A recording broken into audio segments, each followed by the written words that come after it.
नमस्कार प्रिय भक्तगणों, हिंदू धर्म में गुरु को ईश्वर के समान माना गया है। गुरु के आशीर्वाद से जीवन तर जाता है। इसीलिए तो कहा जाता है गुरु ब्रह्मा गुरु विष्णु गुरु देवो महेश्वरा गुरु साक्षात परब्रह्म तस्मै श्री गुरुवे नम। अर्थात गुरु ही ब्रह्मा है, गुरु ही विष्णु है और गुरु ही भगवान शंकर है। गुरु ही साक्षात परब्रह्म है। ऐसे गुरु को मैं प्रणाम करता हूँ। प्रिय भक्तगणों, गुरु की आवश्यकता सिर्फ मनुष्य को ही नहीं बल्कि देवताओं को भी होती है। इसलिए संसार में अगर आप मनुष्य रूप में आए हैं तो गुरु का होना आपके लिए अत्यंत आवश्यक है। प्रिय भक्तगणों, व्यक्ति करियर में हर सुख सफलता को प्राप्त करता है। गुरु के प्रति सम्मान प्रकट करने के लिए ही आषाढ़ महीने की पूर्णिमा का दिन सर्वश्रेष्ठ माना जाता है। आषाढ़ महीने की पूर्णिमा को गुरु पूर्णिमा भी कहा जाता है, क्योंकि इसी दिन वेदों के रचयिता महर्षि वेदव्यास जी का जन्म हुआ था। गुरु पूर्णिमा पर स्नान दान के अलावा लोग अपने अपने गुरुजनों का आशीर्वाद लेकर दान पुण्य करते हैं, जिससे जीवन सुखमय बना रहता है। प्रिय भक्तगणों, आज के वीडियो में मैं आपको आषाढ़ मास की पूर्णिमा, जिसे गुरु पूर्णिमा भी कहा जाता है, से संबंधित संपूर्ण जानकारी देने जा रहा हूं। आज मैं आपका संशय दूर करूंगा कि आषाढ़ मास की गुरु पूर्णिमा कब है, 20 जुलाई या 21 जुलाई। लेकिन वीडियो को पूरा देखिएगा, तभी आपका यह संशय दूर होगा। पूर्णिमा की तिथि कब प्रारंभ होगी, कब समाप्त होगी, और बहुत भक्त हैं जो कि पूर्णिमा तिथि का व्रत धारण करते हैं, तो पूर्णिमा का व्रत आपको कब धारण करना है। चंद्रमा के दर्शन करने का मतलब चंद्रोदय समय क्या होगा। पूर्णिमा के दिन किस प्रकार से आपको पूजा आराधना करनी चाहिए, किन मंत्रों का जप करना चाहिए और कौन से देवी देवता हैं जिनकी आराधना आपको प्रत्येक पूर्णिमा पर जरूर करनी चाहिए। और हाँ, आषाढ़ मास की पूर्णिमा को गुरु पूर्णिमा कहा जाता है, तो गुरु पूर्णिमा के दिन किस प्रकार से गुरु का पूजन करना चाहिए, गुरु के निमित्त आपको कौन सी चीजों का दान करना चाहिए, और जिसके पास गुरु नहीं है, मतलब जिन लोगों ने दीक्षा नहीं ली हुई है, उन्हें किस प्रकार से गुरु की पूजा करनी चाहिए, उनके लिए गुरु किसे बताया गया है, तो आज की वीडियो में मैं आपसे शेयर करने वाला हूं गुरु पूर्णिमा से संबंधित संपूर्ण जानकारी। लेकिन वीडियो को शुरू करने से पहले अभी तक आपने इस वीडियो को लाइक नहीं किया है, तो इस वीडियो को लाइक करके हिंदू रिलीजियस टेल्स चैनल को सब्सक्राइब अवश्य कर लीजिए। और हाँ, पास वाले बेल आइकन का बटन दबाना बिल्कुल भी ना भूलें, और कमेंट सेक्शन में एक बार अपने गुरु का ध्यान करते हुए ओम नमः शिवाय अवश्य लिखें। प्रिय भक्तगणों, आइए सबसे पहले जान लेते हैं गुरु पूर्णिमा का महत्व, पूजा विधि, नियम, उसके बाद जाने के गुरु पूर्णिमा कब है। प्रिय भक्तगणों, गुरु पूर्णिमा को व्यास जयंती मनाई जाती है, वेद व्यास जयंती मनाई जाती है। पौराणिक कथाओं के अनुसार महर्षि वेद व्यास जी का जन्म आषाढ़ मास की पूर्णिमा तिथि को हुआ था, इसलिए इस दिन को व्यास जयंती के नाम से माना जाता है। और महर्षि वेद व्यास जी ने महाकाव्य महाभारत की रचना की थी, तो गुरु पूर्णिमा के दिन वेद व्यास जी की पूजा आराधना की जाती है। और इसके अलावा गुरु पूर्णिमा का दिन भगवान बुद्ध के लिए भी बहुत श्रेष्ठ दिन माना जाता है। ऐसी मान्यता है कि आज ही के दिन, यानी कि आषाढ़ मास की पूर्णिमा तिथि के दिन, बोध गया में ज्ञान की प्राप्ति के बाद यह पहला अवसर था जब उन्होंने अपने ज्ञान से लोगों को आलोकित किया था। तो इस वजह से गुरु पूर्णिमा का दिन बौद्ध धर्म के लिए भी बहुत महत्वपूर्ण होता है। और पूर्णिमा की तिथि लक्ष्मी जी को समर्पित होती है, लक्ष्मी नारायण को समर्पित होती है। शास्त्रों के अनुसार पूर्णिमा तिथि के दिन लक्ष्मी नारायण की पूजा करने से समस्त प्रकार के पाप कर्मों से मुक्ति मिल जाती है और समस्त प्रकार की मनोकामनाएं पूर्ण हो जाती हैं, क्योंकि पूर्णिमा का अर्थ ही होता है मन की समस्त कामनाओं को पूर्ण करने वाली तिथि। तो आप किसी भी मनोकामना से पूर्णिमा का व्रत धारण करके और सत्यनारायण की पूजा करते हैं, लक्ष्मी नारायण की पूजा करते हैं, तो आपकी मनोकामना निश्चित ही पूर्ण होती है। इसलिए पूर्णिमा तिथि के दिन लक्ष्मी नारायण की पूजा जरूर करनी चाहिए। इसके अलावा भगवान भोलेनाथ की पूजा पूर्णिमा तिथि के दिन बहुत आवश्यक होती है, क्योंकि पूर्णिमा की तिथि जो होती है चंद्रदेव को समर्पित होती है। चंद्रमा की 16 कलाओं से युक्त होते हैं। वह भगवान शिव के मस्तक पर विराजमान है। इसलिए शिवलिंग पर अगर आप कच्चा दूध अर्पित करते हैं तो इससे चंद्रमा की पूजा स्वतः ही हो जाती है। इसलिए घर के आसपास अगर कोई शिवालय है, कोई भगवान शिव का मंदिर है, तो वहां जाकर शिवलिंग पर कच्चा दूध अवश्य अर्पित करना चाहिए। आज के दिन शिवलिंग की पूजा करने से मानसिक सुख की प्राप्ति होती है। चंद्रमा अगर जन्म कुंडली में किसी भी प्रकार से पीड़ित है तो आज के दिन चंद्रमा की पूजा अत्यंत आवश्यक है। तो शिवलिंग पर कच्चा दूध अर्पित करने के साथ ही चंद्रमा को भी कच्चे दूध से अर्घ्य देना चाहिए। आज के दिन कच्चे दूध से चंद्रमा को अर्घ्य देते हैं तो सभी प्रकार के सुखों की प्राप्ति होती है। सुख, समृद्धि, संतान, सौभाग्य, दाम्पत्य, हर प्रकार की मनोकामना भगवान चंद्रदेव को अर्घ्य देने से पूर्ण हो जाती है। और शास्त्रों के अनुसार मां दुर्गा की पूजा भी पूर्णिमा तिथि पर अत्यंत आवश्यक होती है, क्योंकि शक्ति के बिना शिव का कोई अस्तित्व नहीं है। इसलिए शिव और शक्ति की आराधना संयुक्त रूप से करनी चाहिए। तो लक्ष्मी नारायण, भगवान शिव और शक्ति यानी कि शिव और पार्वती, भगवान चंद्र देवता, इन 5 देवी देवताओं की पूजा प्रत्येक पूर्णिमा पर अगर आप करते हैं तो किसी भी प्रकार की परेशानी आपके जीवन में नहीं आ सकती है। ऐसा शास्त्रों में वर्णित है। तो हो सके तो 5 देवी देवताओं की आज के दिन पूजा करनी चाहिए। अब बहुत से भक्त हैं जो कि पूर्णिमा तिथि का व्रत धारण करते हैं। कई भक्त हैं जो कि व्रत नहीं भी करते हैं। तो अगर आप व्रत नहीं करते हैं तब भी आपको पूर्णिमा तिथि पर विशेष रूप से लक्ष्मी नारायण की पूजा आराधना करनी चाहिए। चंद्रमा को अर्घ्य देना चाहिए। शिव और शक्ति की आराधना करनी चाहिए।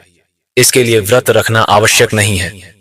प्रयास कीजिए कि आज आप बिल्कुल ही सात्विक भोजन लेंगे, बिल्कुल भी लहसुन प्याज नहीं खाएंगे, मांस मदिरा का सेवन नहीं करेंगे। बिल्कुल सात्विक भोजन लेकर आप आज के दिन पूजा आराधना कर सकते हैं। शास्त्रों के अनुसार पूर्णिमा तिथि पर गंगा स्नान का पवित्र नदियों में स्नान करने का बहुत महत्व माना क्या है।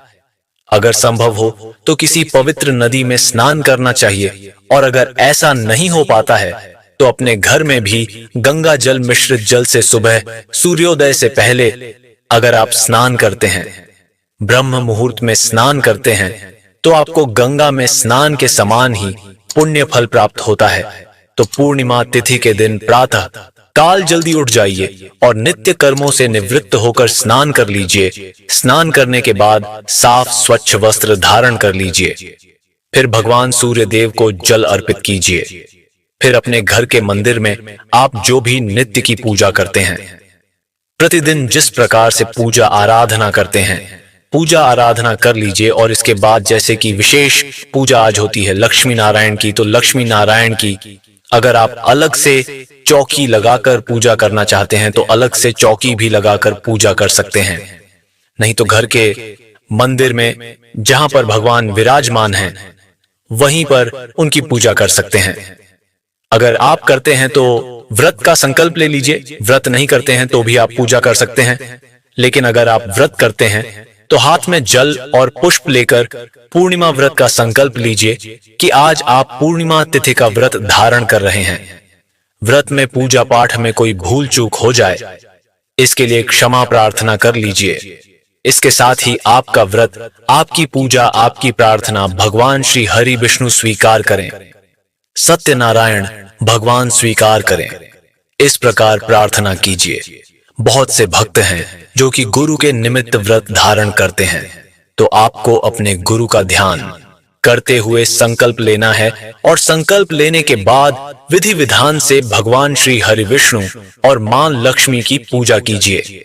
अपने गुरु की पूजा कीजिए। जो भी अक्षत, पुष्प, धूप, दीप, नैवेद्य इत्यादि आपके पास उपलब्ध है, उसी से भगवान शिव की, माता पार्वती की, भगवान श्री लक्ष्मी नारायण की और अपने गुरु का पूजन करना चाहिए।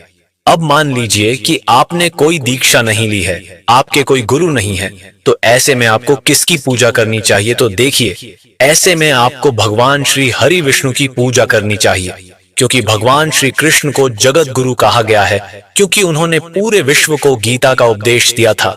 तो जगत गुरु के नाम से भगवान श्री कृष्ण विख्यात है। आप उनकी पूजा कर सकते हैं, वेद व्यास की पूजा कर सकते हैं, भगवान शिव की भी पूजा कर सकते हैं, जो उपासक अपना इष्ट मानते हैं। भगवान शिव को वह भगवान शिव की पूजा गुरु के स्वरूप में कर सकते हैं। तो अगर आप किसी गुरु से दीक्षित नहीं हैं, तो ऐसे में किसी भी ईश्वर को जिसमें आपकी आस्था है, उन्हें अपना गुरु मानकर उनकी विधि विधान से पूजा कर लीजिए और पूजा करने के बाद आरती कीजिए। पूजा करते समय आपको मंत्र जप करते रहना है।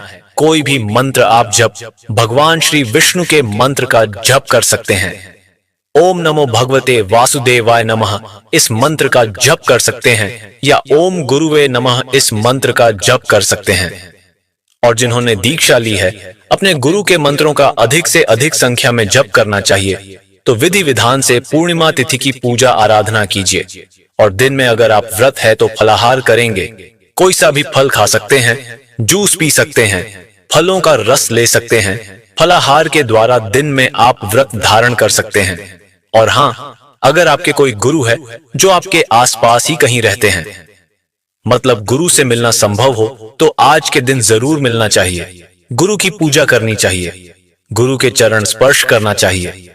अपनी इच्छा के अनुसार, सामर्थ्य के अनुसार गुरु को दान दक्षिणा देना चाहिए।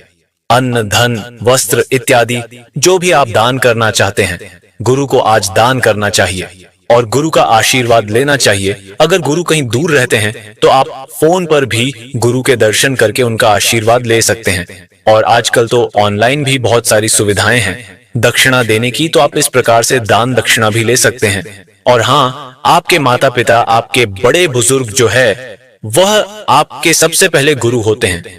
तो सबसे पहले सुबह उठकर और पूजा करने के बाद अपने माता के, अपने पिता के चरण स्पर्श करके उनका आशीर्वाद लीजिए।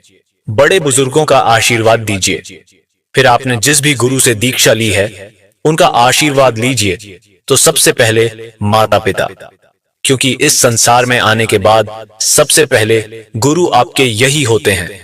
और अब जैसे कि आपने पूर्णिमा तिथि का व्रत धारण कर रखा है, तो शाम के समय फिर से आप विधि विधान से लक्ष्मी नारायण की पूजा आराधना करके और चंद्र देवता को अर्घ्य देकर आप अपना व्रत खोल सकते हैं। जैसे कि शाम के समय जो भी आप भगवान के निमित्त भोग बनाते हैं, खीर बनाते हैं या पंजीरी बनाते हैं, जो भी आपने भोग बनाया है, उसे ही पूजा के बाद परिवार के सभी सदस्यों को वितरित कीजिए। फिर स्वयं भी आप ग्रहण कर सकते हैं। चाहे तो प्रसाद के साथ आप भोजन भी कर सकते हैं। और पूर्णिमा तिथि के दिन मीठा भोजन ही किया जाता है शाम के समय, इस बात का भी ध्यान रखना चाहिए।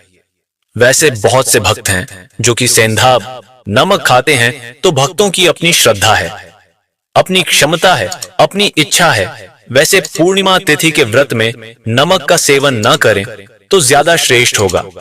पूर्णिमा तिथि के दिन पूर्णिमा व्रत की कथा भी अवश्य सुननी चाहिए। इसके साथ ही भगवान सत्यनारायण की कथा सुननी चाहिए, या फिर स्वयं भी आप सभी पढ़ सकते हैं घर में, या फिर आप चाहे तो किसी ब्राह्मण को घर बुलाकर सत्यनारायण व्रत की कथा भी करवा सकते हैं। तो अगर आप समर्थ हैं कि किसी ब्राह्मण को बुलाकर घर में कथा करवा पाए, तब तो अत्यंत ही टेस्ट होगा। लेकिन अगर ऐसा नहीं हो पाता है, तो आप स्वयं भी परिवार सहित मिलकर भगवान सत्यनारायण की विधि विधान से पूजा कर लीजिए और बैठकर कथा का पाठ कर लीजिए। और सत्यनारायण को जो भी आप भोग अर्पित करते हैं, जैसे कि आटे का चूरमा या पंजीरी या खीर, या फिर जो भी फल अर्पित करते हैं, पंचामृत अर्पित करते हैं, आपको तुलसी पत्र अवश्य डालना है। पूजा पूर्ण करने के बाद आरती कर लीजिए। परिवार सहित सभी सदस्यों में जो प्रसाद है उसे भी तेज कीजिए। अब जैसे कि जब पूर्णिमा की कथा स्वयं से की जाती है, तब एक नियम होता है। पूर्णिमा की कथा कभी भी ब्राह्मण को बुलाकर ही करनी चाहिए, ऐसा शास्त्रों में कहा गया है। लेकिन अगर हम स्वयं कर रहे हैं, तो ऐसे में ब्राह्मण के निमित्त भोजन की कच्ची सामग्री निकालकर वहीं रख दीजिए जहां पर आप कथा का पाठ कर रहे हैं। और जब आपकी कथा पूर्ण हो जाती है, तो ये सामग्री, मतलब जो भी आप दान के निमित्त सामग्री निकालते हैं, जैसे अन्न का दान कर सकते हैं, सब्जियां, दाल इत्यादि एक सीधा निकालना होता है। दक्षिणा जरूर रख दीजिए, तो फल, प्रसाद इत्यादि सभी चीजें एकत्रित करके किसी ब्राह्मण के यहाँ या किसी पुजारी को या किसी मंदिर में दान करवा दीजिए। इसके बिना आपको सत्यनारायण व्रत कथा संपूर्ण फल नहीं मिलता है। इस बात का ध्यान रखें, क्योंकि सत्यनारायण की कथा का पाठ हमसे करते हैं और किसी को दान अगर नहीं देते हैं, किसी ब्राह्मण के निमित्त दान नहीं निकालते हैं, तो उस कथा का दोष लगता है, आपको पुण्य फल नहीं मिलता। तो इस बात का ध्यान अवश्य रखें कि सीधा निकालकर किसी ब्राह्मण को अवश्य भिजवाइए और पूर्णिमा तिथि के दिन किसी मंदिर में दीप दान अवश्य करना चाहिए। आप चाहे तो किसी भी वट वृक्ष के नीचे या फिर पीपल के वृक्ष के नीचे या कोई भी देव वृक्ष जो होता है उसके नीचे भी दीप दान कर सकते हैं। घर के मुख्य द्वार पर दीप दान जरूर करना चाहिए। और घर में तुलसी है तो तुलसी के पास भी आपको दीप दान करना है। तो आज दीप दान का बहुत महत्व होता है। स्नान करने का बहुत महत्व होता है, मतलब गंगा स्नान का, इसके साथ ही दान करने का। स्नान, दान और दीप दान, यह सभी चीजें पूर्णिमा तिथि के लिए अत्यंत आवश्यक है। आप व्रत करते हैं तो भी कर सकते हैं, आप व्रत नहीं भी कर रहे हैं तो भी यह आवश्यक नियम है। यदि आप सभी नियमों का पालन करेंगे, पूर्णिमा और अमावस्या का ध्यान रखेंगे, तो आपके जीवन की बहुत सारी परेशानियां बिना किसी दूसरे उपाय के अपने आप ही समाप्त हो जाती हैं। आइए अब जानते हैं पूर्णिमा तिथि कब है, स्नान दान आपको कब करना है। लेकिन उससे पहले अभी तक आपने वीडियो को लाइक नहीं किया है तो वीडियो को लाइक करके चैनल को सब्सक्राइब अवश्य कर ले। साल 2024 में इस बार पूर्णिमा तिथि प्रारंभ होगी 20 जुलाई शनिवार को शाम 6 बजे से और 21 जुलाई रविवार की दोपहर 3:47 पर तिथि समाप्त होगी, क्योंकि 20 जुलाई को शाम को सूर्यास्त से बस कुछ ही देर पहले तिथि प्रारंभ हो रही है। इसलिए पूर्णिमा का जो व्रत है और शनिवार को नहीं रखा जाएगा। आप चंद्र देवता की पूजा या शाम की जो पूजा होती है वह 21 जुलाई रविवार को ही करेंगे और 21 जुलाई रविवार के दिन ही पूर्णिमा का व्रत और स्नान दान किया जाएगा क्योंकि हिंदू धर्म में उदय तिथि मान्य होती है। इस दिन श्री सत्यनारायण भगवान का व्रत भी रखा जाएगा और दोपहर के समय ही व्रत कथा का पाठ और श्रवण भी किया जा सकता है। 21 जुलाई रविवार को सूर्य देव को कल सुबह 5:57 पर, सूर्यास्त शाम 7:09 पर होगा। ब्रह्म मुहूर्त, जो कि स्नान दान के लिए, मंत्रों का जाप करने के लिए उत्तम होता है, 4:20 से 5:08 तक रहेगा। अभिजीत मुहूर्त दोपहर 12:06 से 12:59 तक रहेगा। इस मुहूर्त में आप सत्यनारायण भगवान की कथा सुन सकते हैं। अमृतकाल शाम 6:15 से 7:45 तक रहेगा और अमृत काल में आप शाम की पूजा करके इसी शुभ मुहूर्त में आप व्रत का पारणा भी कर सकते हैं। राहु काल दोपहर 4:30 बजे से 6 बजे तक रहेगा। 21 जुलाई रविवार को चंद्रोदय शाम 7:31 पर होगा। तो जो चंद्र देवता की पूजा की जाएगी वह 7:31 की बाद से अमृत काल समाप्ति से पहले आप कभी भी कर सकते हैं। व्रत का पारण आप ही कर सकते हैं। प्रिय भक्त गणों, यह थी पूर्णिमा से संबंधित संपूर्ण जानकारी। आपको जानकारी पसंद आई हो तो वीडियो लाइक